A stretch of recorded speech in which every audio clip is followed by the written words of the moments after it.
Good swing.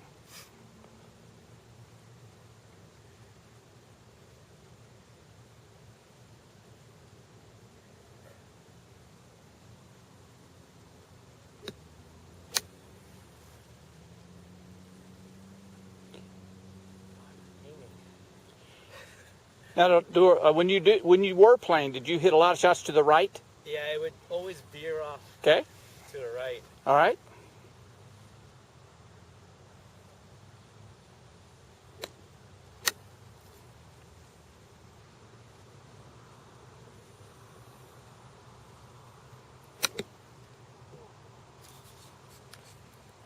Okay, now we're going to look at your full swing, and on the left was your swing before I made any adjustments. I'm going to compare you to Grant Waite, who played on the PGA Tour during the 90s, is now one of the top tour player instructors. First, we're going to look at your setup. Let's look at the upper body first. I like the fact that your arms are nice and extended, just like Grant's are. Very nice.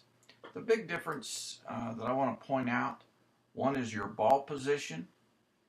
You have that ball position off your left foot, and Grant has his ball positioned inside his feet. It's not quite in the center of his stance, but just slightly left of the center. What that allows Grant to do is to get his hands in front of the ball and create a shaft lean so that the shaft is leaning to the target. By getting his hands in front of the ball, the low point of his arc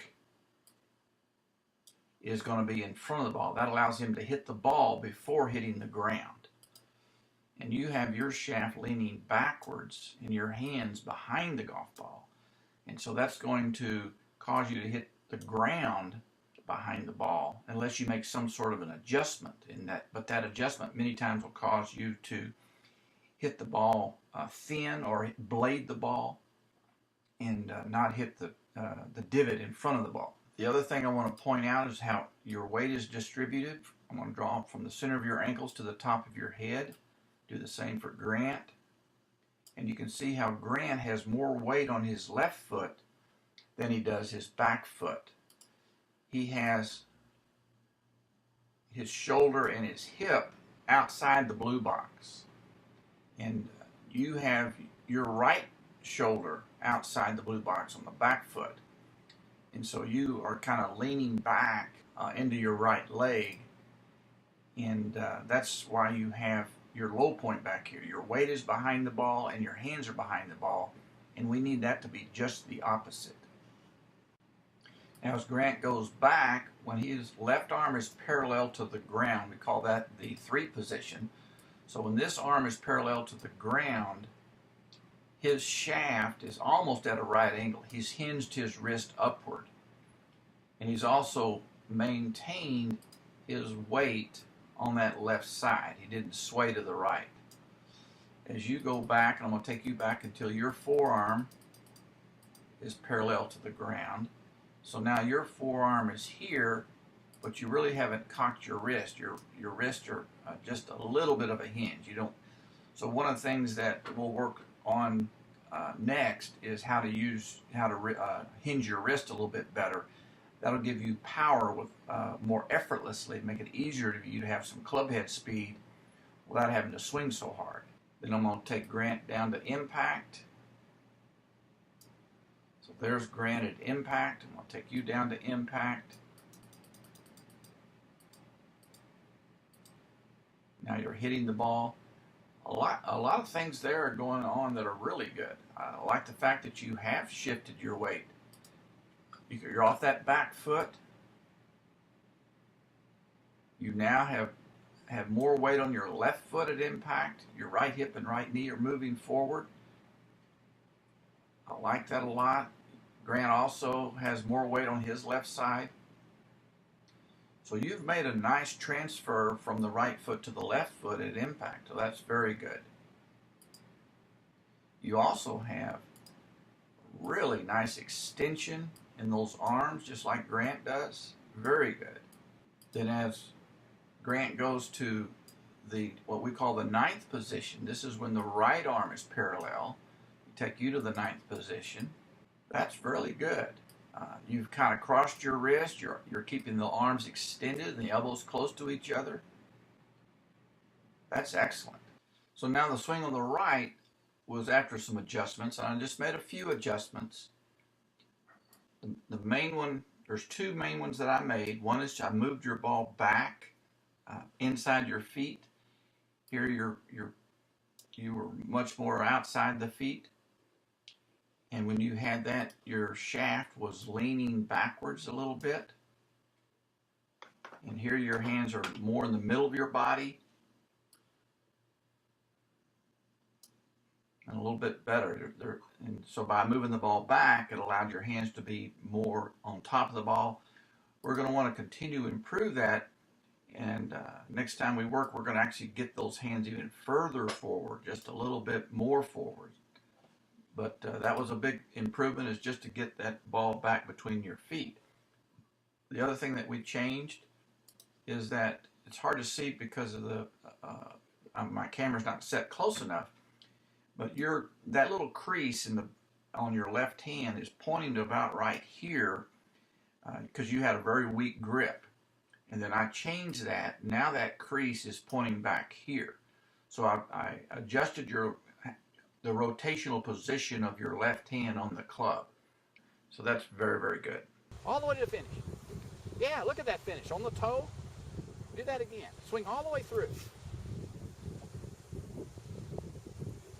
All the way through. Good. Swing to your pose. I don't care where the ball goes. I'll fix that later. I've got to have you comfortable with that ball in the middle of your stance. All the way to your finish. All the way to your finish. That's all right.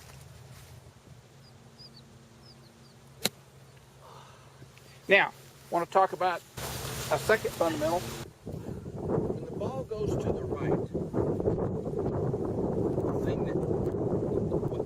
the direction the ball goes in is determined where the face is pointing at impact. The ball is basically, not 100%, but basically leaving at right angles to the face. So if the ball goes to the right, I know the face was aiming over there. Okay?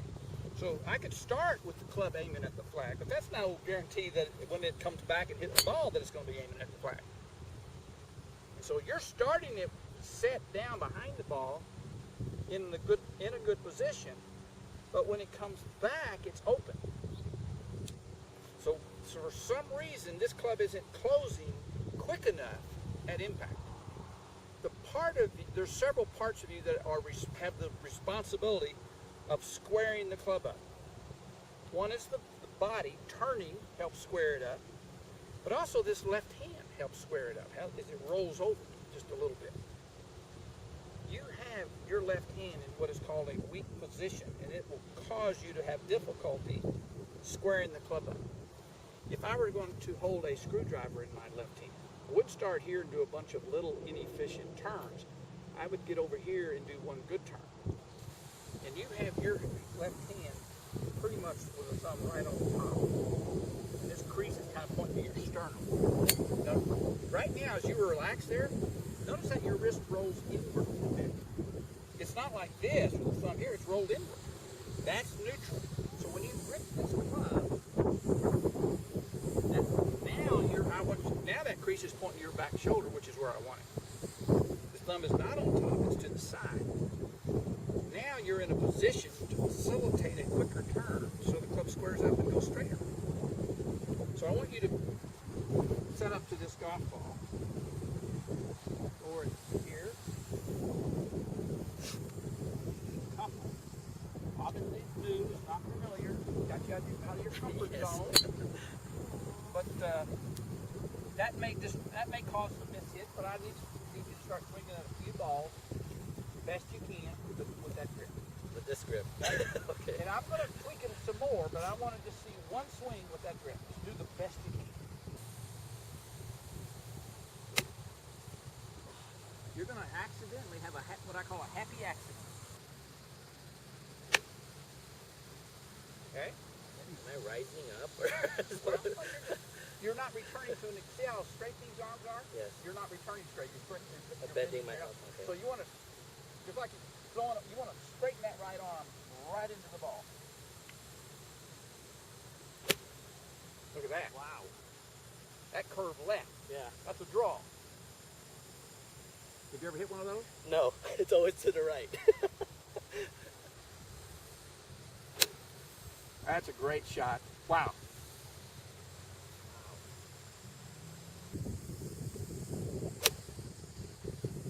Every one of these are little baby draws now. That slice is gone. Look at this. You're a new guy.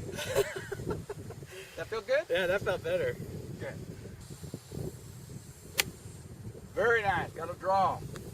All right. Y'all did very well.